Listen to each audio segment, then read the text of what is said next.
¿Sería posible garantizar que cada ciudadano, por el hecho de existir, recibiera desde su nacimiento hasta su muerte una renta mensual suficiente para vivir? La idea de una renta básica universal ha adquirido impulso a raíz de la grave crisis desatada por la pandemia, pero hace ya tiempo que dejó de ser una propuesta marginal y es debatida en foros internacionales. Sus opositores alegan que ningún país puede permitirse repartir dinero regularmente a todos los ciudadanos. Pero ¿es realmente así? ¿Sería la renta básica universal una imposible carga para la economía o una herramienta para sacar de la pobreza a millones de personas y aumentar la productividad?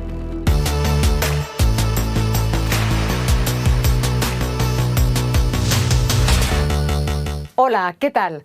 En este vídeo voy a abordar el concepto de renta básica universal y, con la ayuda de algunos expertos, analizar los pros y contras, su viabilidad y sus posibles implicaciones. Para empezar, ¿qué se entiende por renta básica universal? La renta básica universal es una asignación monetaria a todas las personas para toda la vida, no sujeto a ningún tipo de condicionalidad o contraprestación, que tiene por propósito garantizar la existencia de todas las personas y la satisfacción de sus necesidades básicas por el simple y poderoso hecho de ser personas. En muchos países se otorgan diversos tipos de subsidios condicionados, pero la renta básica universal es una idea cualitativamente muy diferente, porque esta debe otorgarse sin condiciones, independientemente de si la persona acepta o no un empleo, o de si es rica o pobre, es decir, se entregaría a todos, por eso es universal, y además para toda la vida.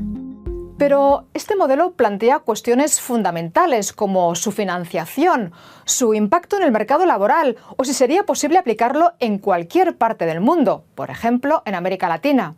De esto nos vamos a ocupar en un minuto, pero vayamos por partes. En primer lugar, ¿es económicamente sostenible que todo el mundo reciba un dinero desligado del trabajo, incluso de la obligación de trabajar?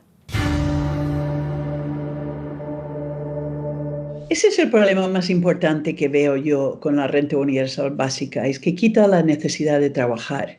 Esto puede ser bueno si una persona tiene algún tipo de impedimento, pero para mucha gente el trabajar da sentido a la vida. Y además, yo creo que el estado de bienestar descansa, su financiación descansa en una población amplia, empleada, que puede pagar impuestos, y si quitamos esto, los gastos del estado de bienestar no se pueden mantener. Pero los defensores de la renta básica universal no están pensando en que la gente deje de trabajar y no pague impuestos, sino que tenga garantizado un mínimo que le permita subsistir sin necesidad de aceptar cualquier empleo por miedo a quedarse sin comer. Aún así, ¿no fomentaría esto la holgazanería, como mantienen muchos de sus críticos? De ninguna manera, ese es un prejuicio que hay sobre los pobres. En la medida en que hay mayor seguridad económica, hay mayor capacidad de innovación, hay mayor apego a los procesos laborales y hay mucho mayor capacidad de elevar la productividad. Entonces, seguramente sociedades con altos niveles de bienestar van a ser también sociedades con niveles de productividad y dinamismo económico mucho mayor.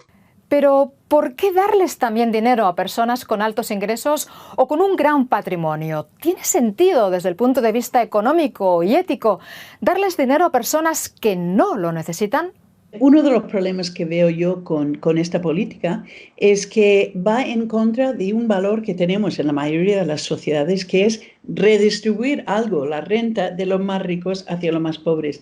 La renta básica universal va a todos, independiente del nivel de ingreso. Entonces, esto no concuerda en nada con este objetivo. Sería mucho mejor dar algo a los pobres en vez de a toda la sociedad.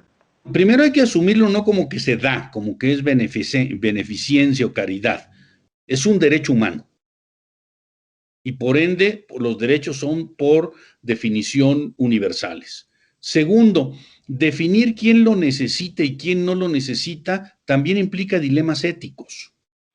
Es decir, La idea de la renta básica está mucho más pensada en la lógica del sufragio universal, que es propio de todas las personas. Tener las necesidades materiales básicas cubiertas como derecho humano es algo que no cumplen la gran mayoría de los países. ¿Por qué los defensores de la renta básica universal la consideran tan necesaria, sobre todo en una región como América Latina? Porque tenemos un grado muy alto de inseguridad económica, porque para ejercer una vida plena, libre, independiente, lo más autónoma posible, pues se requiere de las condiciones materiales para hacerlo. Esto es darle poder a todas las personas para estar en capacidad de decidir sobre sus proyectos de vida, sus aspiraciones, su manera de convivir en sociedad. Es una sociedad en la cual tendríamos resueltos los problemas de la pobreza y los de la inseguridad económica extrema. La pandemia ha hecho aumentar la pobreza y ha puesto al desnudo las desigualdades estructurales que caracterizan a las sociedades latinoamericanas y los altos niveles de informalidad y desprotección social. Se estima que en 2020 unos 22 millones de personas cayeron en la pobreza en la región, con lo que el número de pobres aumentó a 209 millones, es decir, al 33,7% de la población.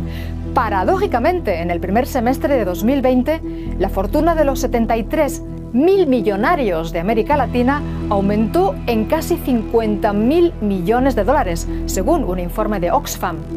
Esta situación ha desencadenado el estallido social en varios países, como Chile o Colombia. Una de las reivindicaciones de las protestas es precisamente la introducción de un ingreso básico a familias más necesitadas.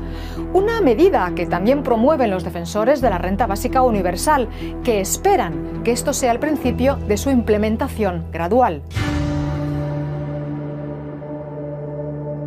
La pregunta del millón es cómo financiarla, sobre todo en un contexto de elevado déficit fiscal debido al alto costo de la pandemia. Se podría financiar subiendo los impuestos a los ingresos más altos, pero tenemos que hacer eso ya de todas formas. Estamos todos en déficit. Entonces, añadir un gasto fuerte, estructural de más, no es aconsejable. Es financiable mediante una reforma fiscal adecuada. América Latina tiene una estructura tributaria basada en impuestos indirectos, impuestos al consumo, pero obtiene muy poca recaudación por patrimonio, por ingresos personales o por impuestos a las herencias. El impuesto al patrimonio en la región corresponde en promedio al 1,8% del PIB, mientras que en los países de la OCDE, por ejemplo, es más del 8%. Es decir, en América Latina los ricos casi no pagan impuestos. Además, hay pérdidas debido a la evasión y elusión fiscal equivalentes a un 6% del PIB. La necesidad de una reforma fiscal en el sentido de una mayor redistribución de la riqueza es, por tanto, una de las grandes asignaturas pendientes en América Latina, la región más desigual del planeta. Según datos de 2017, el 10% más rico de la región acumulaba el 68% de la riqueza, mientras que el 50% más pobre solo accedía al 3,5% de la riqueza. ¿Sería entonces la renta básica universal una posible solución contra la desigualdad? Lo veo como una posibilidad un poco perezosa. Mejor posibilidad sería que la gente trabajara, cogiera trabajo, lo que fuera, formal, y entonces se diera una subvención al ingreso. Es decir, que tengamos en la cabeza un ingreso objetivo que todo el mundo debería ganar, entonces que la gente trabaje, que reporte los ingresos, si no llegan a ese nivel, le damos una subvención. Evidentemente cuesta dinero, costará menos que la renta universal básica porque empezamos con un ingreso y hacemos un suplemento a ese ingreso y no lo damos a toda la sociedad. Subvencionar el trabajo precario, que son la mayoría de los empleos en América Latina, sería muy caro y un modelo además muy diferente al de la renta básica universal, pero también impagable sin una profunda reforma fiscal en el sentido de una mayor distribución de la riqueza. Y llegamos al final de este vídeo. Se esté o no de acuerdo con la idea de una renta básica universal, a mí me parece un debate apasionante y necesario. Y para sus defensores, su meta va más allá de luchar contra la pobreza. Por supuesto, es un reordenamiento de la sociedad. O sea, es una redistribución del ingreso, evidentemente, de los sectores más acaudalados a los menos acaudalados, pero es también una redistribución de poder y lugar social.